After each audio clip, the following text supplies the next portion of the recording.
Hi, everyone. Welcome to Menopause Chats. I am your host, Erin. Today is a very exciting conversation, one we have not had yet, which is the male perspective on perimenopause, menopause. I know you're probably thinking, do we really need a male perspective? We do. We do need to hear this voice. So I have my friend Ari here, who we've been having this conversation privately, and I was like, you should just come on Menopause Chats. So here we are. Hi, Ari.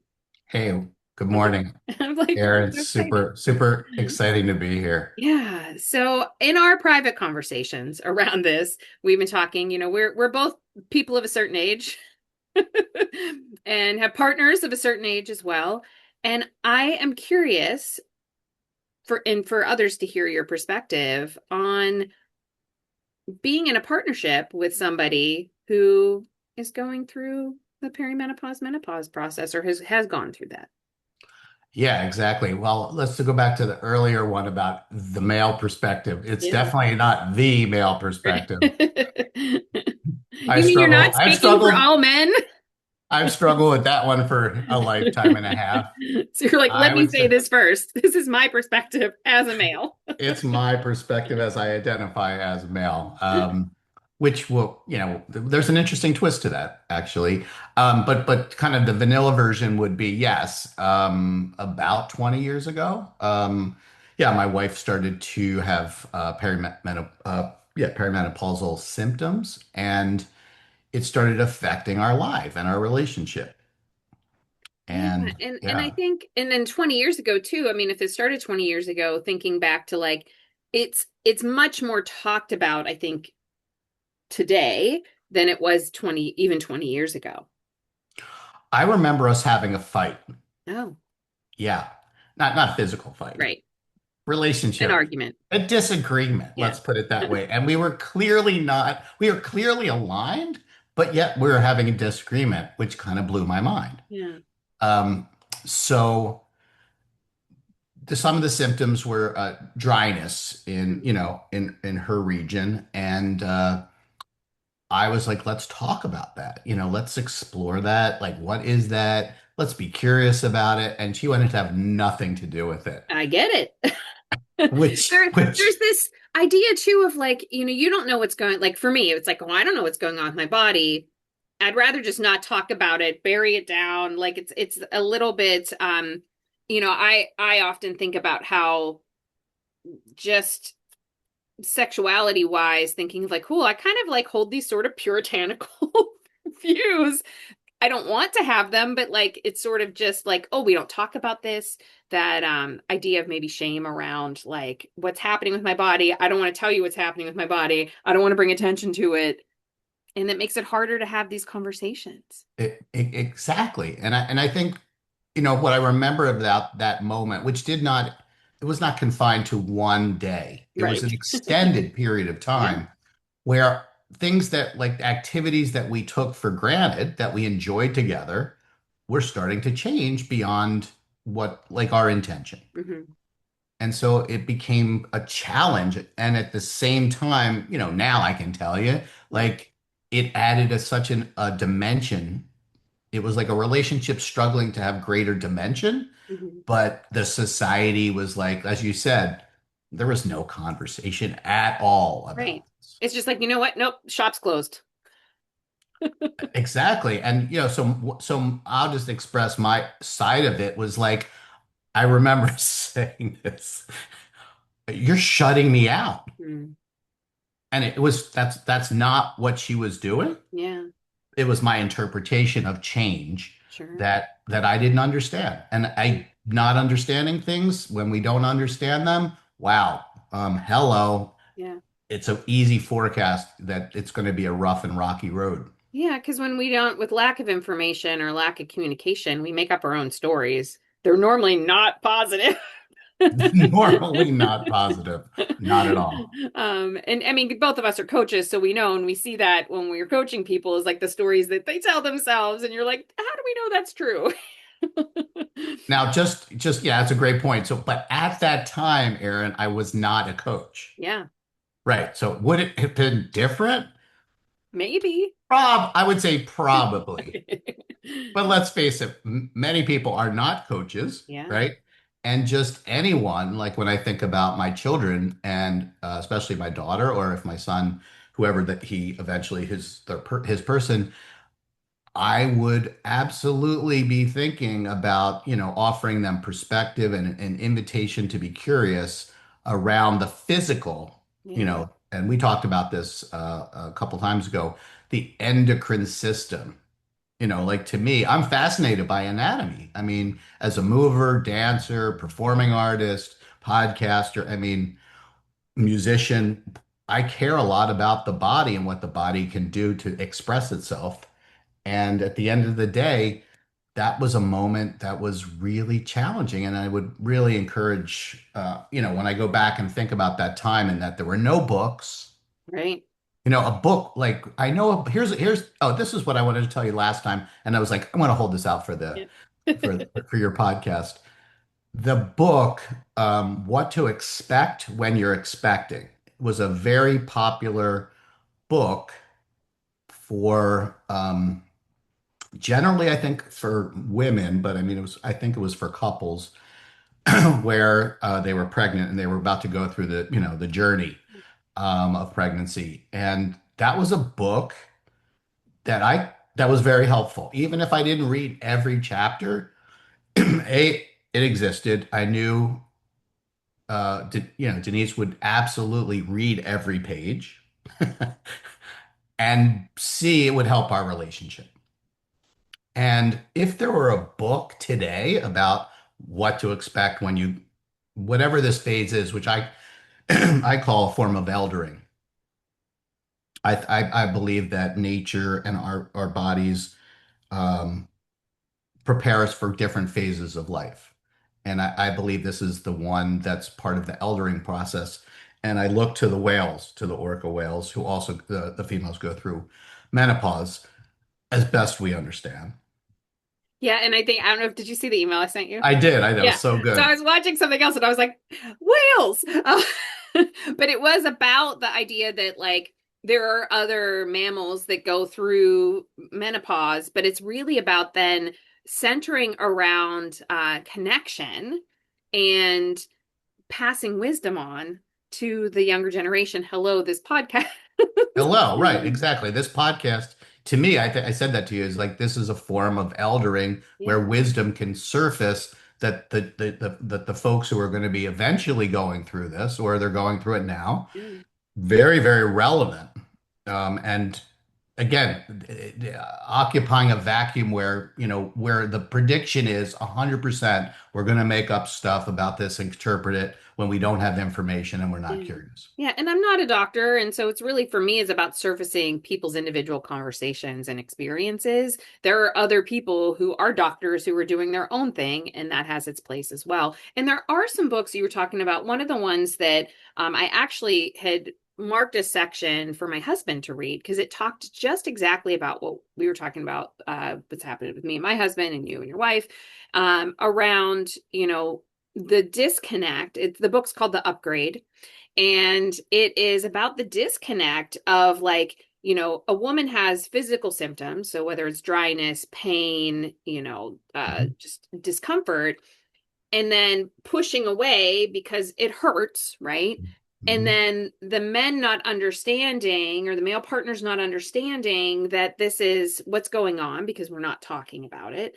And that, you, Ari, You problem right. people over No, here. no, not at all. It's that the male needs that emotional intimacy, like that they're using sex as a means to connect, and when that's cut off, then feeling emotionally disconnected, and then that pushes them away more.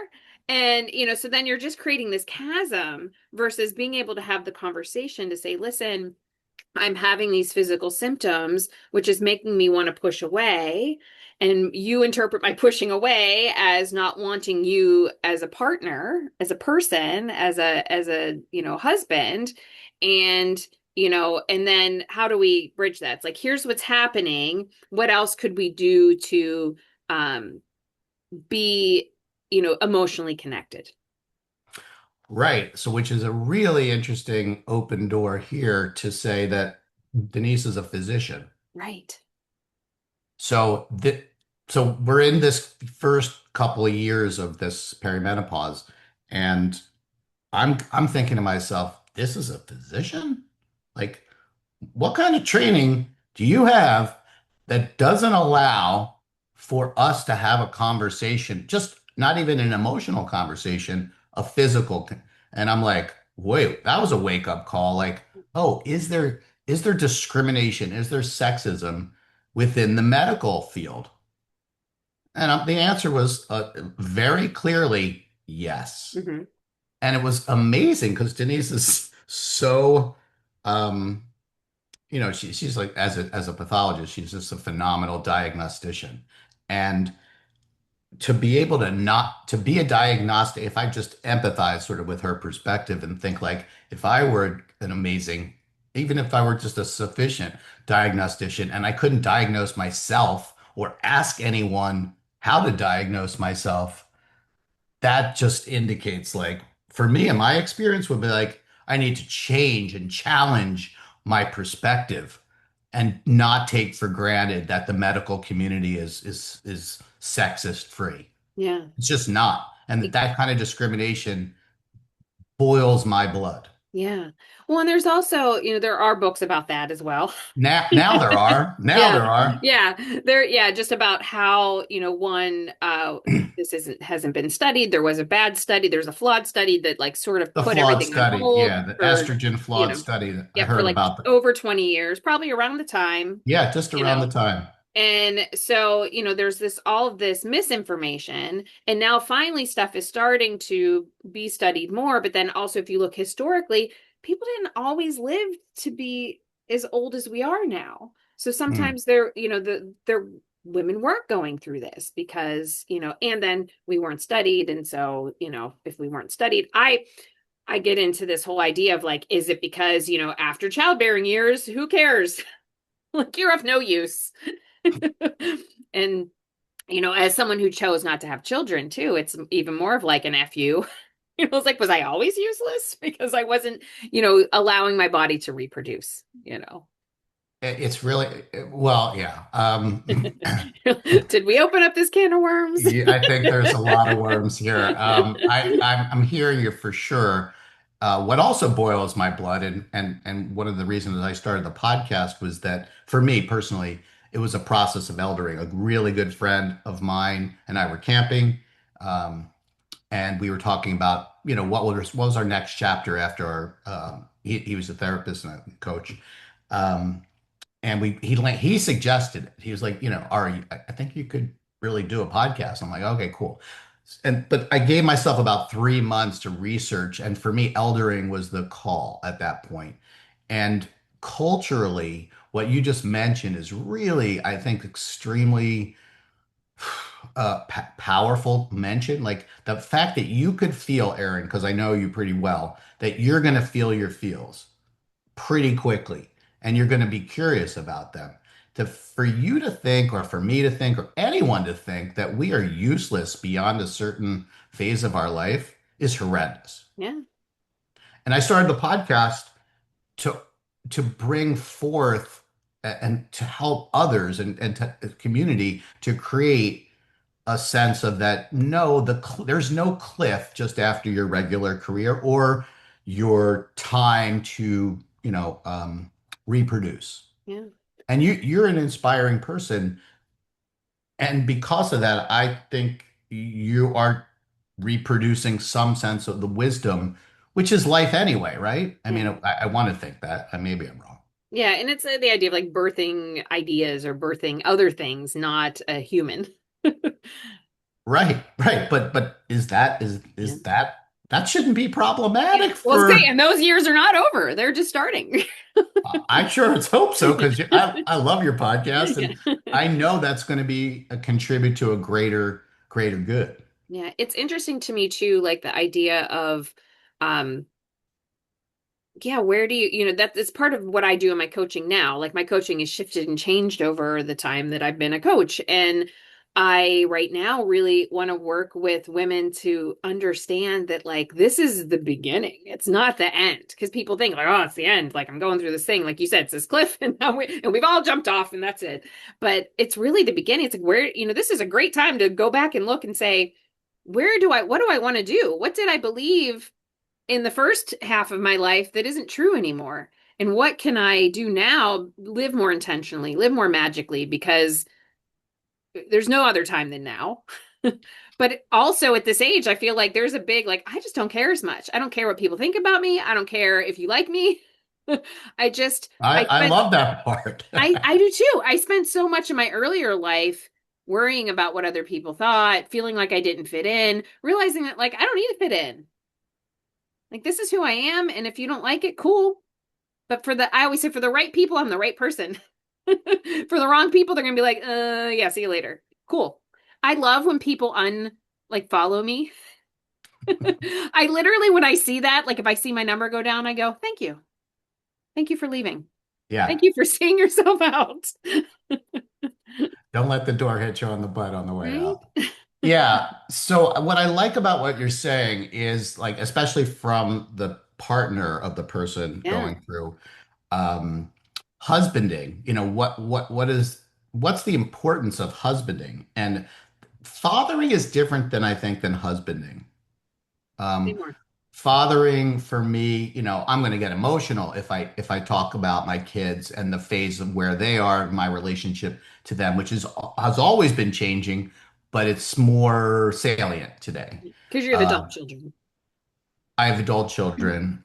Oldest one is engaged now. We're in the wedding planning phase, and son just was with me here in Tennessee, and he's in a really exciting part of his life, and that means for me changing and helping advocate, but also stepping back, a little bit more and being less central as a powerful figure. Um, I think husbanding, on the other hand, for me is that amazing opportunity it's like coaching, but I would never want, anyone who's a husband to necessarily consider themselves a coach. There are things though Get that in the relate game, to honey. Not that kind of coach, by the way. not that kind of coach. Sorry, yeah, it's the leadership coaching, life coaching, things like that. That thing. Good point. Thanks for that. Get back out So there. but it is like in a way, it's like there's a game. Like if I go with the sports metaphor, right, which is pretty dominant for coaching, the husband will say, hey, as a coach would be like, there's a game. There's quarters still left, in basketball or football. There's still time to play. And maybe this is the time to start to grow and change and say to yourself, those things that I sort of thought about when I was a little one, and I want to pick that up again and at least explore it. There's a phenomenal value to that, and I make that really clear. And when I figured that out, which I don't know when it was, but it was probably Last week. No, I'm just kidding. oh, thanks, Aaron. All right, we're done. We're done. Right? You're like, thanks. I'm so glad I was here. I'm good. You can get back to your podcast now. I only Yeah, it say it because happened I know sometime after that initial that divergence. Let's call Yeah. it Yeah. divergence. Yeah, we started to come back together once we had some curiosity but then I could start to see, okay, well, guess what? Like the physical parts, which we're stepping over, I want to get to that part too. But I think there is at the end of this, the act three here is that there is no end. And you've got a lot to offer. I would say that to anyone. And I think to say that to the partners of people going through the menopausal cycles, um, don't give up. Don't give up. Seek help, get the help. Not even help, it's just shifting your perspective. You make a difference because these people love you, you love them, and they want to feel like you're behind them, Yeah. So it's like that no idea of matter being what. curious, right? Being curious and open to having the conversation, to realizing, like, oh, something's going on. that I don't know about that she might not know about either. And let's talk about this together without there being any judgment, right? That's right. And that, depending on who the personalities and things like that, can be very difficult. For us, it was a long journey. And if the sex part of things, if there was intercourse, whatever we want to call it, I sure as heck have never been public about commenting about this. So this will be a first for me. Oi, as we like You're to very say. red right now. Your My blood hair used to be pressure. the same Yeah. color, but it's not anymore. If I look at that journey, it took a long time. Yeah. Yeah, it was not an overnight journey. And there was if I actually broke it down, I think there would be some actual phases to it. Sure. But where we are now, like, yeah, the pain, let's go back to the physical Yeah. part, the pain. How can something that was so pleasurable turn relatively quickly so Yeah. painful? Yeah. And what that does is it has the potential to cause and feel difference. Yeah. Um, that is a challenge that I wasn't ready to make because I didn't know. No one told me what to expect when Denise was going through this Yeah. process. And I did advocate to talk to different doctors. I was willing to go and listen. That's not something she wanted initially because there was probably a lot of societal shame. Yeah. Um, and there were no books Yeah. and there were no errands. Yeah. So, Be like, I this mean, is normal. this is just And like we're you got to supposed get to, through it. You got to figure out how to get through it. And each person's journey is going to be different, right? but it's like, how? I Yeah. don't, it's just daunting. Yeah. I Like, mean, okay, I so we think can make some I know I've modifications to the yeah, way. sure. Sorry, I think we I'm sorry, I was like, yeah, sometimes there's a on Zoom it's always a technical little thing there. yeah, yeah. Just when we getting to the good I parts. know, I know. But you were saying like it took some time. It took some time, and it when you're busy in your life, and at that point we were still raising. It was about 10, 15 years ago. Started 20 years, but through the process, yeah, the kids were still in high school, Yeah. late middle school, high school age, and life's busy. You're working, they're working, who has time to go through that process without a book, without a podcast, without a voice Yeah. that you can listen to? And certainly, like you want to believe, like, oh, we'll just ask, your parents, my parents, if they're grandparents, aunts and uncles, cousins. But you don't want to ask them about that. Like for me, it's like I No, don't no, want you to talk to don't. my You parents you about you that. want to you Yeah. want to know that they're looking out for you, Yeah. but the answer is they themselves didn't have any permission to explore Yeah. that. Yeah, I mean, I didn't know who to go to, and I went to my doctor, but like I was being treated for symptoms and it just wasn't helping because the underlying issue was hormonal. Hmm. And once that got addressed, it made a difference. But still, to get to that point, I mean, it's a long road. And to your point of like it's painful, like I know what happens in my relationship. It's like, oh, it's painful. I wince. Then he's like, oh, it's like this. Then it's like, oh, well, it's over. Because now I'm not comfortable, you're not comfortable, or I don't want to hurt you. And it's not that you're in it, there's nothing I can do about it. So learning like, are there other ways or what can help? Like for me, it was a cream that actually both estrogen and testosterone mixed because the estrogen alone didn't help me. That's right. Um, and everybody's different, but like things to explore with your doctor of like this may help and or I know that I didn't go this route, but I do know that there are sex therapists who can help people and say, okay, well, here's different positioning or different ways. um so there are other options out there for people depending on their comfort level. But to your earlier point, like sometimes people just aren't comfortable with themselves, and then talking to their, even if they've been with their partner for 20 years, having that conversation. Yeah, we tried, I think back in the day was like, the lubricants as if to Yeah. to solve dryness as a problem. That's certainly the lens that we were looking at. It Yeah. was, I would say it's at best marginally Effective. um, eased things. Yeah. It was still really painful. And then the problem then is because we were in such a vacuum back then of knowledge and curiosity, that pain persisted as a trauma, I think, a Yeah. traumatic Like a response, psychological. psychological. Yeah. And so then it became even more difficult because if you know you're in the person going through it, what I empathized with and intuited was like, oh, it's painful, and I don't even want to talk about pain. Right. And it's painful, so I brace, right? And bracing, that's not a good way. It doesn't help. It doesn't help with muscle problems. Like if you're, it's almost like if someone's going to punch me, I'm going to brace. And that's what happens, psychologically as well. At least for me, that's what happens. Like I'm expecting pain, so I brace for it, which just causes more tension, which causes pain. It's a lovely cycle. It's a It's a very lovely lovely, cycle. and bottom line, it's just a beautiful Yeah. cycle, and it's so helpful to relationships and Right. matters of the heart. Sure.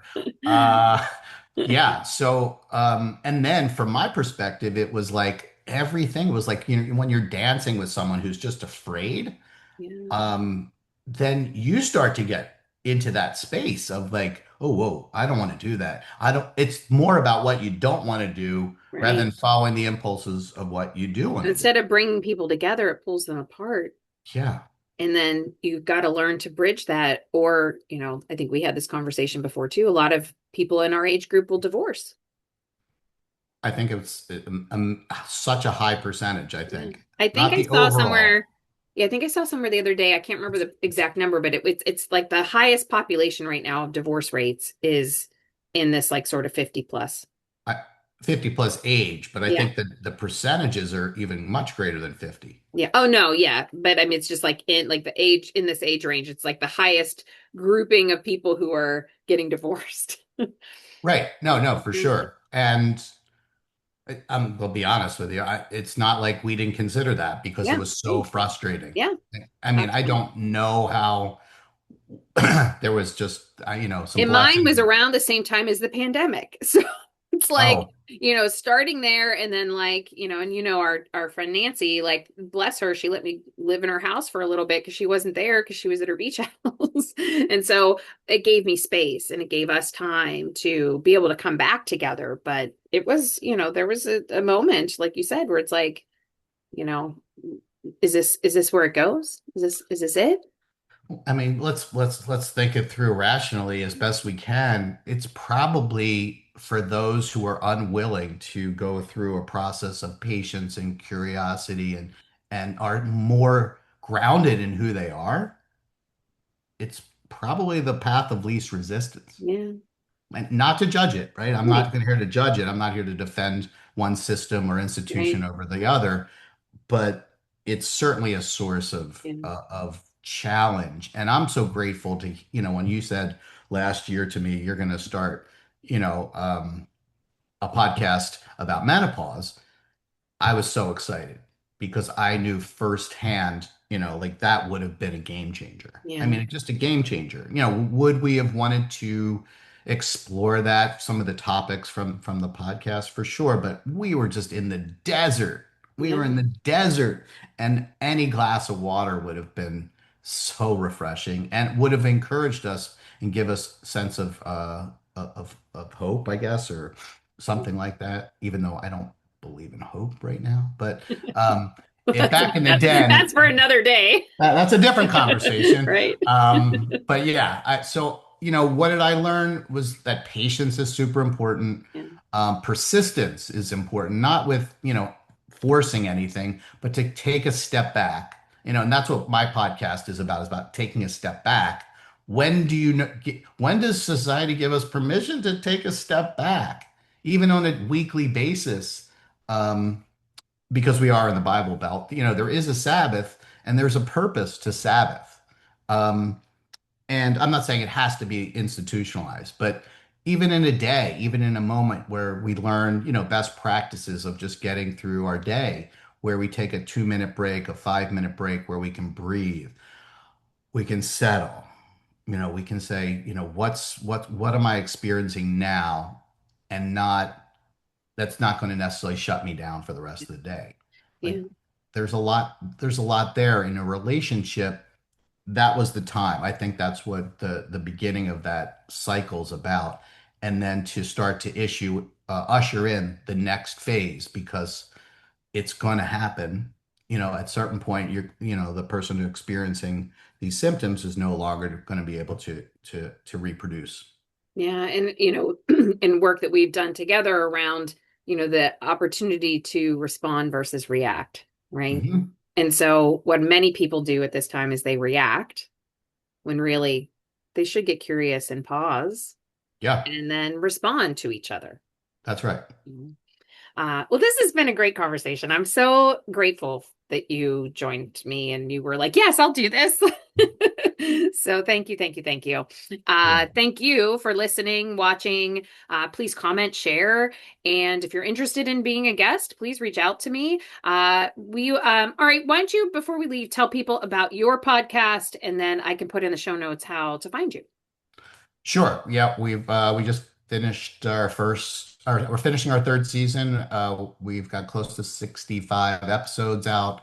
It's called The Pause. Interesting. It doesn't have an apostrophe pause, which would indicate menopause. But so my show is about pausing, and it's around the South, the creative folks in the South today whose art and cultural activities are leading the way to usher in a new form of art that wrestles with, difficult parts of life here in the South.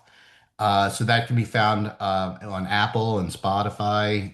We're big Apple, partners, and also at thepause.alitu, as we like to say, ALITU, .com, which is our home base. We're launching a whole bunch of stuff this summer in anticipation of season four, which is going to begin in September. We'll be in reruns, but come visit us, catch up on the show, and look forward to having you.